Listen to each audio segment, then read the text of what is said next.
बिस्मिल्लाहिर्रहमानिर्रहीम। अस्सलाम वालेकुम नाज़रीन। गुज़श्ता रोज़ रावलपिंडी की तहसील गुजर खान में एक कॉन्फ्रेंस का इनकाद हुआ, सुल्तान नसीर कॉन्फ्रेंस, जिसमें प्रोफेसर रफ़ीक अख्तर ने लेक्चर दिया और लेक्चर का थीम ये थी कि कुरान और साइंस या मज़हब और साइंस दो मुख्तलिफ चीज़ें नहीं बल्कि आपस में हम आहंग हैं और इनका लिंक है।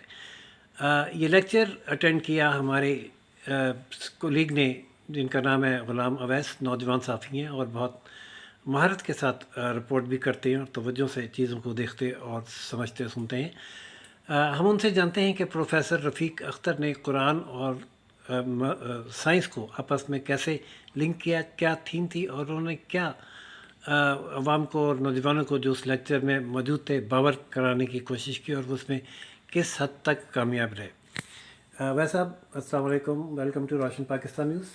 बहुत शुक्रिया सर। वालेकुम सलाम। आपने कल कॉन्फ्रेंस अटेंड की, सुल्तान नसीर कॉन्फ्रेंस, जिसमें प्रोफेसर अख्तर साहब ने कुरान के हवाले से बताया कि कुरान और साइंस को जो लोग अलग अलग समझते हैं वो गलत हैं, बल्कि ये अलग नहीं एक ही चीज़ है। और कुरान और साइंस को अगर इस तनाज़र में देखा जाए तो मालूम होगा कि जो चीज़ें आज साइंस बता रही है वो कुरान 1400 साल पहले बता चुका है। क्या लेक्चर था, कुछ तफसीलात हमारे नाज़रीन को भी जी बहुत शुक्रिया राशिद हबीब साहब, बहुत शुक्रिया। ये रावलपिंडी की एक तहसील है गुजर खान, यहाँ पे उनके लेक्चर का इनकाद किया गया था। सालाना यहाँ पे कॉन्फ्रेंस होती है और उस कॉन्फ्रेंस में हज़ारों लोग शरीक होते हैं और ये गुज़श्ता दिनों कॉन्फ्रेंस का इनकाद हुआ।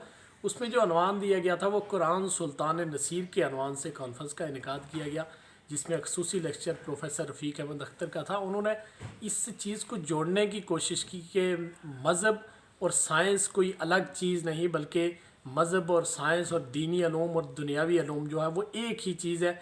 इसको उन्होंने रिलेट करने की कोशिश की। प्रोफेसर रफ़ीक अहमद अख्तर का ये तारुफ थोड़ा सा बताता चलूँ कि वो कई किताबों के मुसन्नफ़ हैं। अरसा दराज से वो साइंस और मज़हब को रिलेट करते आ रहे हैं और इन चीज़ों पे रिसर्च कर रहे हैं। उनकी एक बड़ी एकेडमी है, हज़ारों उनके फॉलोअर्स हैं और लोगों को सुनते और जानते हैं। इस हवाले से उनकी बड़ी तहकीक है।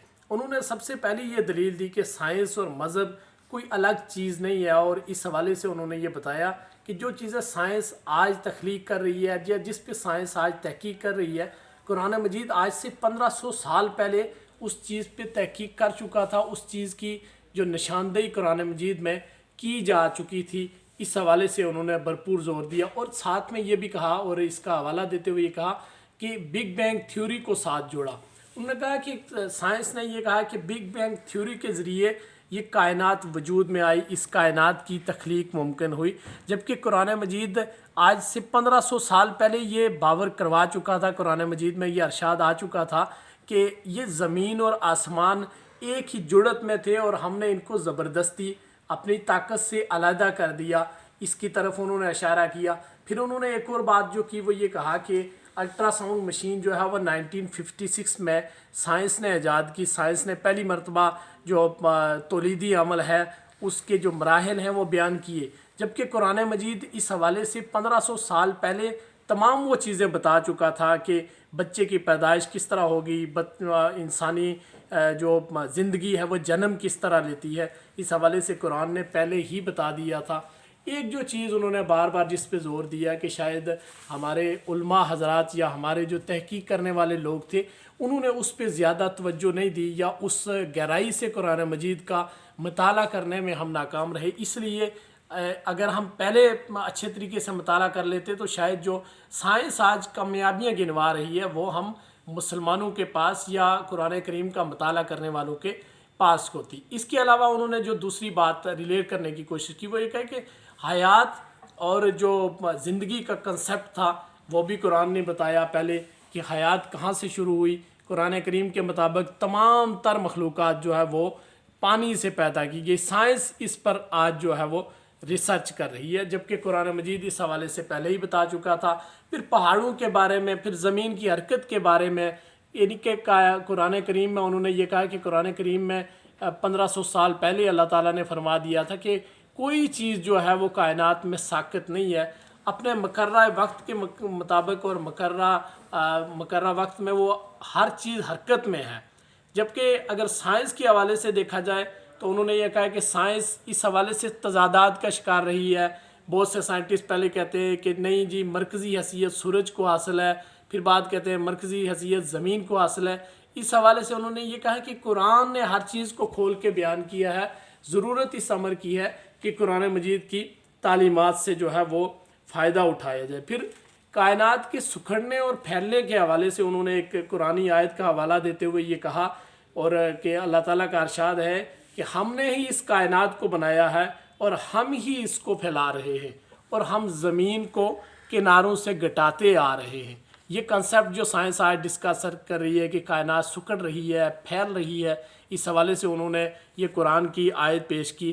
پھر جو انہوں نے یہ کہا کہ آخر میں فلسطین کے حوالے سے بھی خصوصی بات کی اور انہوں نے یہ کوئی آپ کہہ سکتے ہیں کہ انہوں نے اپنی طرف سے یہ اخذ کیا کہ یہ مجھے خدشہ ہے کہ اگر فلسطین پر اسی طرح ظلم جاری رہا، اسرائیل نے یہ ظلم نہ روکا، تو مجھے یہ لگ رہا ہے کہ اسرائیل دنیا کے نقشے سے ختم ہو جائے گا. انہوں نے اس کی دلیل یہ دی کہ قرآن کریم کے مطابق یہ ہے کہ ہر قوم کا ایک وقت ہے اور وہ اگر وہ وقت گزر جائے تو وہ وقت پھر 1 انچ یا 1 منٹ سیکنڈ آگے پیچھے نہیں ہو سکتا اور ظلم جو ہے اس کا خاتمہ ہو کے رہتا ہے. پاکستان کے بارے میں بات کرتے ہوئے انہوں نے یہ کہا کہ مجھے پوری قوی امید ہے کہ پاکستان ایک مرتبہ پھر جو ہے وہ ترقی کی منازل طے کرتا ہوا دنیا کے سامنے ایک پاکستان کا روشن چہرہ سامنے آئے گا. اور اسلامی دنیا سے بھی انہوں نے کوئی مایوسی کا اظہار نہیں کیا. انہوں نے کہا کہ یہ مراحل لگے رہتے ہیں، کبھی مسلمان آگے تھے، کبھی کوئی دوسری قوم آگے ہو جاتی ہے، لیکن اگر قرآن کریم کے ساتھ رشتہ جوڑا جائے تو آج دوبارہ سے جو ہے وہ مسلمان ترقی کی راہ پر گامزن ہو سکتے ہیں. اور رشتہ جوڑنے کا انہوں نے طریقہ جو بتایا وہ یہ بتایا کہ اس کو صرف ثواب کی نیت سے تلاوت کرنے یا مردے بخشوانے کے لیے استعمال کرنے کے بجائے سائنٹیفک اینگل سے ریسرچ کی جائے کر جی بالکل اور ریسرچ کریں تو جو اس کے سائنسی پہلو ہیں وہ ہمارے سامنے آئیں گے اور اس قرآن کے ذریعے ریسرچ کر کے ہم کائنات کی تسخیر کر سکتے ہیں. جیسا کہ ایک پاکستانی سائنسدان ڈاکٹر عبدالسلام نے یکتائی کا جو کنسیپٹ تھا وہ قرآن سے ثابت کیا. اس کے بعد ایسا کوئی سائنسدان اتنا ریسرچ کرنے والا پیدا نہیں ہوا، حالانکہ یہ کام کرنا چاہیے علماء کو. درست بات ہے. وہ قرآن کو پڑھائیں اور اس کی تفسیر سمجھائیں اور اس پر جو اس کی ریسرچ ہے اس پہ ریسرچ کریں کہ یہ اس کا مقصد کیا ہے، اس کا فلسفہ کیا ہے. تو یقیناً جو مسلمان ہیں جیسے کسی زمانے میں عروج پر تھے ایک مرتبہ پھر سے عروج پہ آ سکتے ہیں. جی بالکل. اور عروج زوال تو جیسا آپ نے بتایا انہوں نے کہا کہ لگا رہتا ہے اور یہ قرآن کی پریڈکشن بھی ہے کہ آخری زمانے میں اسلام کو ایک بار پھر عروج حاصل ہوگا. ناظرین یہ تھا وہ لیکچر جو پروفیسر صاحب نے دیا گجر خان میں. آپ نے سنا کہ قرآن محض ایک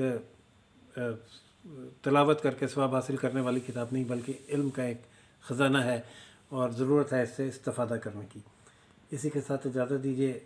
غلام اویس اور روشن پاکستان نیوز کے ساتھ ایسے ہی دلچسپ اور معلوماتی ویڈیوز کے لیے دیکھتے رہیے روشن Pakistan news. Channel like, subscribe اور شیئر کرنا نہ بھولیے گا. اللہ حافظ. بہت شکریہ.